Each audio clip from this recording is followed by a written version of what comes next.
What up, you guys? Welcome back to the channel. Hope you guys are having a good day. I'm having a good day. We're here back at the shop. If you guys can't tell, got the Taggy on the lift. We're working on the fuel system. I told you guys I would show you the filter. Let me show you the filters. I've started cleaning one. I'm gonna show you what I'm gonna do for this one. And if you guys want, this car's gonna eventually be for sale. So if any of you are curious or like this car, let me know, because when I'm done with it and got all the bugs and kinks worked out of it, and I know it's a good solid car, we're gonna be listing it for sale because I need to sell it. I would love to keep it, and I may.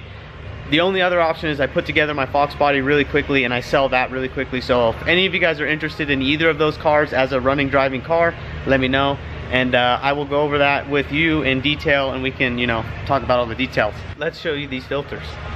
So here they are, guys. I got them taken apart. I got my die grinder here. I got the new filters over here. Yeah, if you look inside of this guy, it's hard to get you guys to be able to see in there, but you can see there's a little bit of pitting inside of that, which is kind of a bummer, but at the same time it's only really on the bottom side.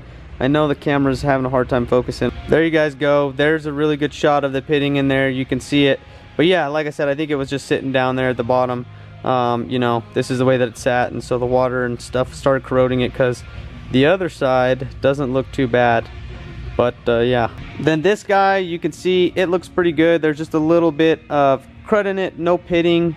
Overall it looks really good. And if any of you guys are wondering, this is a Aeromotive complete fuel system pretty much. It's got this post filter and the other's a pre. And here's a look under the car, guys. Check it out. So this is the pump on it. It's a Aeromotive Eliminator.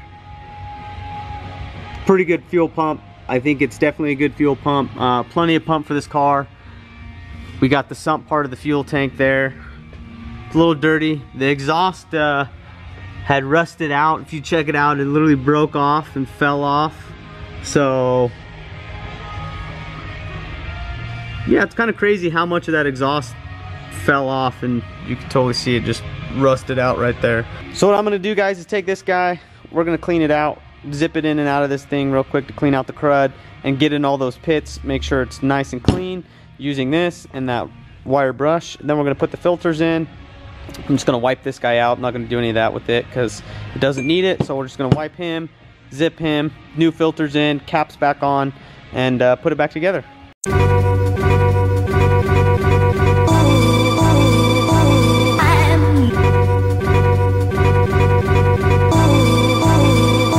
Alright guys, I think we got it done quick and dirty as you saw there. Check it out. Let me show you. You guys check it out. You can see in there, looks clean, looking good.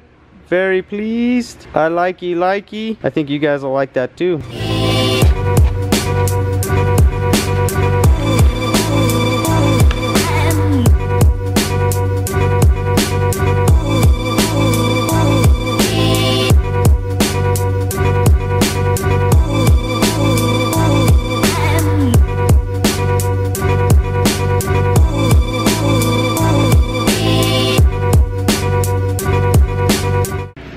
Alrighty guys, we got them pretty much cleaned up. I'm gonna just reassemble the filters, and we should be on our way. So let's rub some little bit of lubricant. What I like to use, if you guys are wondering, I use it because it works well, and a lot of people don't know this.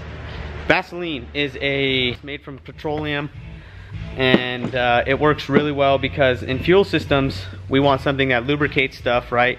Like O-rings on the inside of these filters, we stick them on, but we don't want it to sit there forever, do anything like that. Petroleum will, when in contact with fuel, just basically dissolve into the fuel, wash away, get burned up through the motor, and be gone. So it works great as a one-time assembly type lubricant on fuel system stuff. I love it. Injector O-rings, that type of stuff. And when it gets hot too, it'll turn from this and kind of melt, and seems to work really well, and I've had good luck with it. So just a little tip from me to you.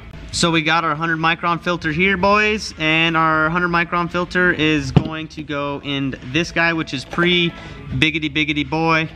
Let's get that opened up. Also, one thing they do is they give you a new O-ring. If you guys can see, this has an O-ring on it right there. It goes all the way around.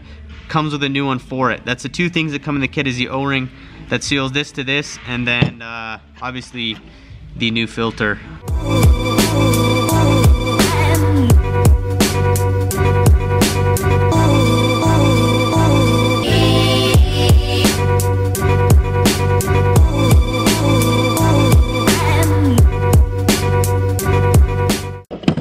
there we go, guys. We got 100% good to go. Aeromotive big filter. You can see there's a flow line on that, or I should say flow mark, and that's because the fuel's gonna sit all around the outside of the filter and go around the outside of the filter this way into the filter, then out of the center of the filter to your outlet, which is going to be that guy right there. If you're ever wondering, that's how most fuel filters are. They come from the outside of the filter and go into it, not from the inside going out. And the reason is there's a lot more surface area on the outside to catch particulates, and allows you to see it as well, because if you're trying to look in there to see if it's dirty, you have a hard time telling. So it's kind of a win-win to have it flow that way.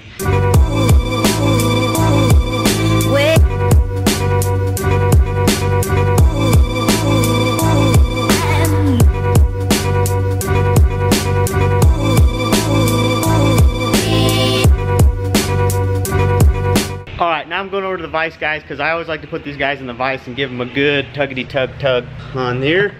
Make sure they're nice and tight, and that way we're not going to have any problems, any issues. So just snug them in the vise like so, and then from there, get your big adjustables. Just a good snug. That's all we're looking for, is a good snug filter. And that's it. It's very simple.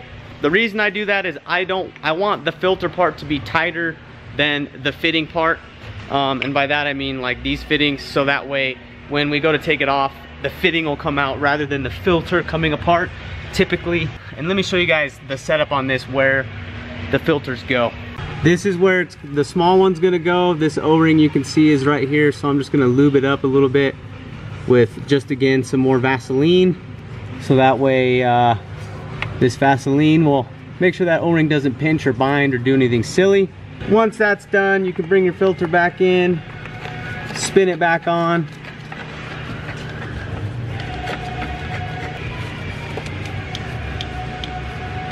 Now we're gonna get our wrench and get on this end and make sure it's nice and snug.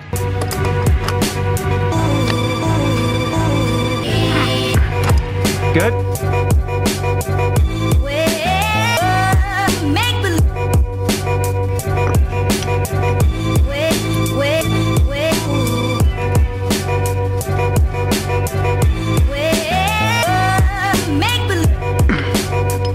Alrighty guys, there you go. So it's pretty much all set up and done. We got the new filters in the filter housings, the pump there, the secondary filter there, and like I said, this is a 100 micron filter through the pump, then out to a 10 micron filter, and obviously up through the lines all the way to the fuel rails, injectors, and then out of the fuel rail to the regulator, and then out of the regulator to this line here that comes out and goes to this little union because it obviously had a leak, and then all the way back into that right there, returning back to the tank. And if you guys look underneath the car, we're gonna be cleaning this up, by the way, but the wideband turbo, look at that turb ski. This is my technically I think my second turbo vehicle I've ever owned, the first being the diesel, which I just bought, this being the second. So this is my first turbo gas engine vehicle I've ever owned. This is the return line that's been leaking. So this line all the way back, it was leaking from up top, so I'm gonna have to come in here and cut this all out and get rid of it. So I'm not gonna do a bunch of filming and that to waste your guys' time. I will show you how to make these hose ends, because I think a lot of people don't know or haven't seen how you make these. They're pretty simple. It definitely helps if you have the vise and the aluminum jaws, and I will show you guys that, like I said. So we're gonna basically undo it right here, undo this, undo this, undo every clamp that's holding this in place all the way up to the front, cutting all the zip ties, making the new line at the front. I'm gonna make the hose end. We're gonna come down here and run it underneath the car just like it is, all the way back to the tank. Alrighty guys.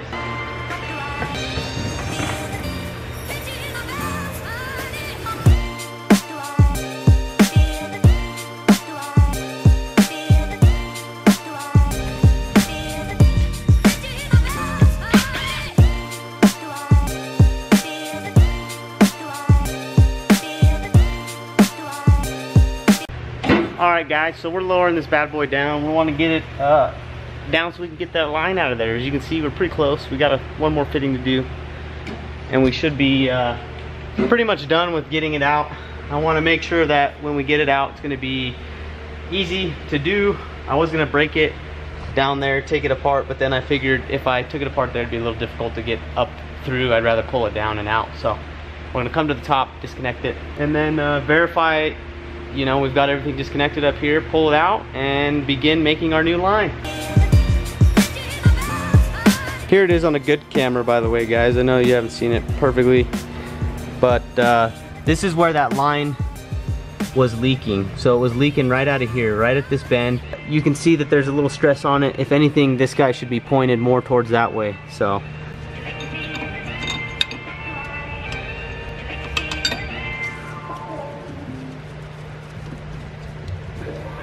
alright, it's so tight of a fit, I can't get this fitting to go out because of its 90. If it was straight, we could. So I'm just gonna go ahead and chop it.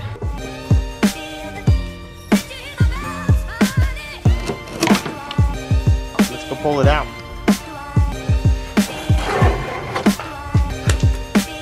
There she is, everybody. She's free. Got it out, hooray. That's a long line. You can see why I wanted to replace it. Oh, oopsie daisy.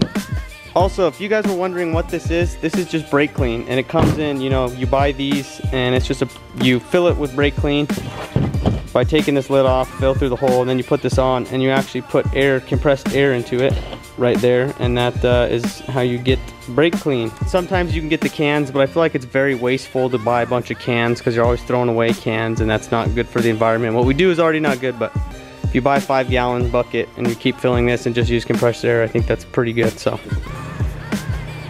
here's what I'm gonna do, guys. I'm gonna use the 150 right here, and we're gonna basically do that and have it just kind of shoot diagonal back across over here. And then I'm gonna use the new 90-degree fitting that I have, and we will put it back, I think, right where that one is. For some reason I thought it was on the side, but it's not. So I'm gonna use a new 90 and I'll use this 150 in the rear. So let's go ahead and take this and our hose and go make our first hose end. First thing you're gonna need, guys, is a vise, and then you go buy these. Earl sells them, companies sell them. These are made for doing AN lines. They're magnetic. These are magnets on the back of them. They slide in, and that's what keeps them on the vise. And they're aluminum, and the reason they're aluminum is because these guys are aluminum. So if these, you know, the wrenches I was using are aluminum as well, so they don't mar and scratch this. Part of the gig when you go to all this aluminum fittings and that type of thing. So first thing you got to do is take it out of the box, spin this bad boy off of here. Then once it's spun off, you'll see this little nipple. This nipple is going to be going into this hose. But first, before it does, we got to get this cap to go over this hose end. So you basically just take your cap, and I like to push it and spin it. Seems to get it on there really good for me. This is kind of the most tedious part of this, and you do that until you can see your hose in this. It's hard to see, but there's a part that your hose butts up against right at the bottom side of these threads, and that's how you spin it on till it's right up against that. Then I like to take my hose, stick my hose on the ground, bring this bad boy up, slide it through, and then tighten the vise. There you guys go. You can kind of see where that rubber hose is, almost to the threads. Once it's like that, take this guy and you can stick him in here.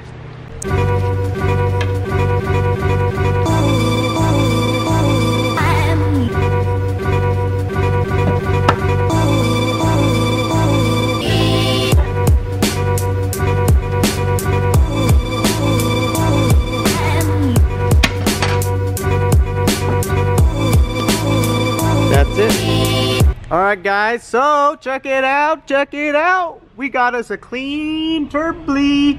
Nice and clean turbo, heck yeah. I cleaned it up. You can see it looks good. We got our fuel line, check it out guys. Check it out. Coming all the way down from all the way up in the front. I put some new clamps with some new hardware on just so it'd be a little bit nicer, a little cleaner looking. I may put one zip tie right here just to hold the two, but that's gonna be it. Other than that, here's our fitting here. And I forgot to tell you guys, the proper way to do this is to leave a gap between the two. I didn't do that on the one. The reason is they are reusable, and if you go run this to here, you can destroy the threads that go down. They'll go too far into the hose and it starts just laying the threads over themselves, and then it'll destroy it when you go to take it off. Now it runs over there. Used to go to right here, but for whatever reason, the nut that was on here wouldn't go back on. Kind of weird, but I found a new one, put a new one on, and I just ran it up here above that, right around up over here, and then it's held on by a zip tie there, and this clamp here, zip tie there. So I think it looks pretty good. The exhaust I'm not fond of. If you guys can see, it flops around. I don't know what to do there other than either make something that comes off of this and goes to the body, like right here, a little piece just to kind of support it. But that pipe is so blown out, I almost just want to take it off and then just have this guy, you know, be the only piece on there. And yeah, I still haven't figured that out. Maybe I'll just take that off and get rid of this piece. It'll take some weight off this joint, which is kind of destroyed as well. And that's a bummer because whoever did this is one solid piece. So I can't like get rid of this. Kind of sucks. And then also the exhaust over here is in the same boat. It's just, you know, disintegrated, and the tips on the back rubbing. So it's a crappy setup. It's crappy. Look, it says January of 08. Kind of crazy. Kind of crazy. But yeah, we will see.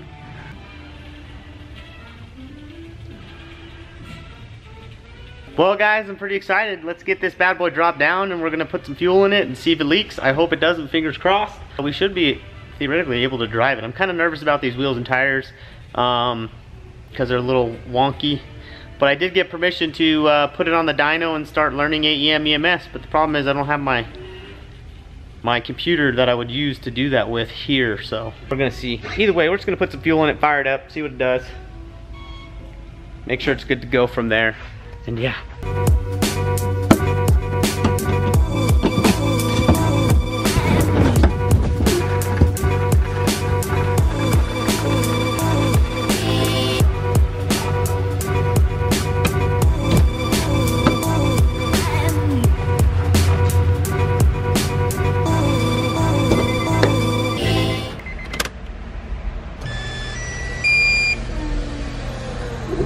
Oh, look at that, guys. Already better fuel pressure.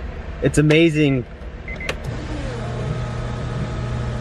That's already better.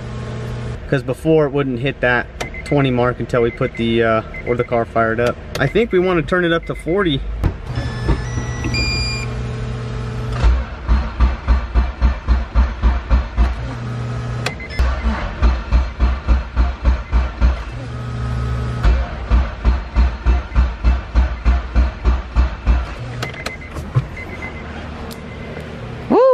Shocking. Let's make sure there's no fuel leaks coming out of our return or anything like that. Oh, there's a little bit right there. Where is that coming from? Oh, I maybe need to actually tighten that first, huh? That should fix that. Let's go check at the back. That looks pretty good, pretty good, pretty good. Let's turn this guy to kill mode and see if it'll fire up.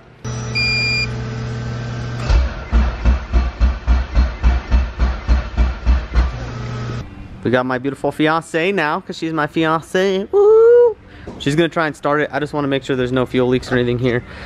Will you just go key on first, my love? Yeah. Turn it off and turn it back on again, the key. Again? Huh. Okay. You can hear the, I think this is the VTEC solenoid. I can hear it clicking. Go ahead and see if it'll start. Let me put my jump box on it. All right, got the jump box on. Go ahead, babe. Try and fire it up.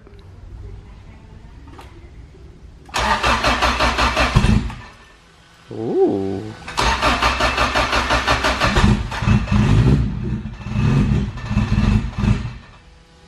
Give it a little gas. Huh? Give it a little gas. Oh.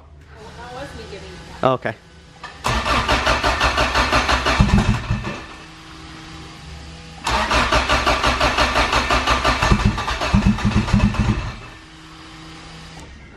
Gas too. I know. Crank it without some gas, and then don't be scared to crank it for a while. Like, and continue to crank it till it's like boop, boop, boop, boop, boop, boop. Little gas. Hold the gas steady down slightly. See if that helps. Well, I can see it over here. I can watch your cable.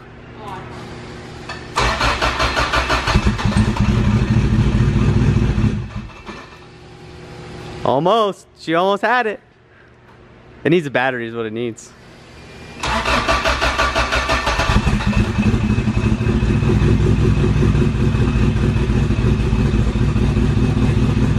Give it gas.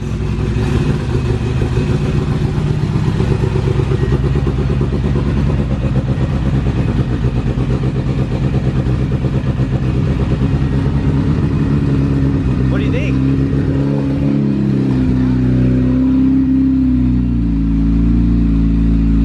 It's a little cold.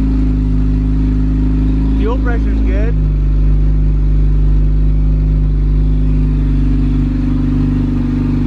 Oh yeah. Are you off the you're off the clutch? Yeah. Push the clutch in. Let it off. Hear that noise go away? The discs aren't flopping around anymore. Woo-wee.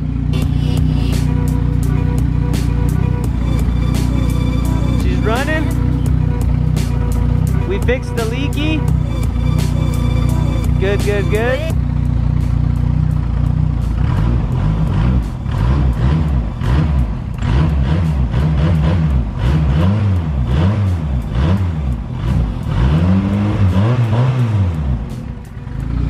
I love AEM EMS cars on Hondas. They run so good. Hear the cams? Huh? It's cam, pretty good. That's why it's all. Aw, tack not working. Huh? The tack's not working. What's that? RPM. Oh yeah. Give it, rev it a little more. A little higher, higher, higher, higher. Aw. Will you start to hear the turbo? Woo. Give it a little more gas. That's on the two-step. Oh. That's why it's like limiting itself. Yeah. Like, well, guys, I'm excited. We just need a radiator cap for this darn thing.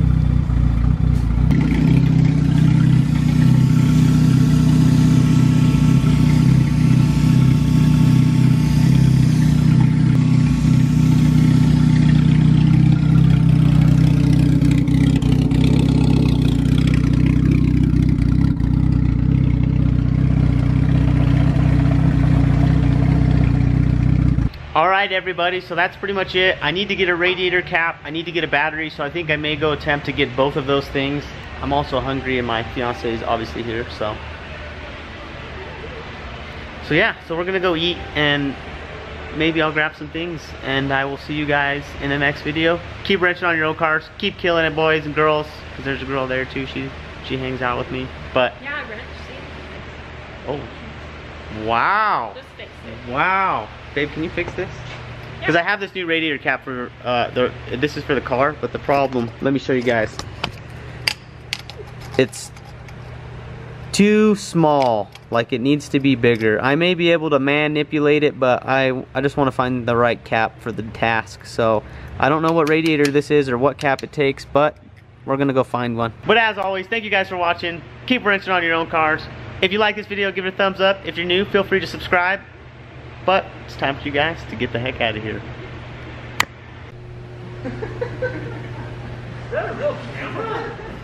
Real fake. Look at them new tires. Woo!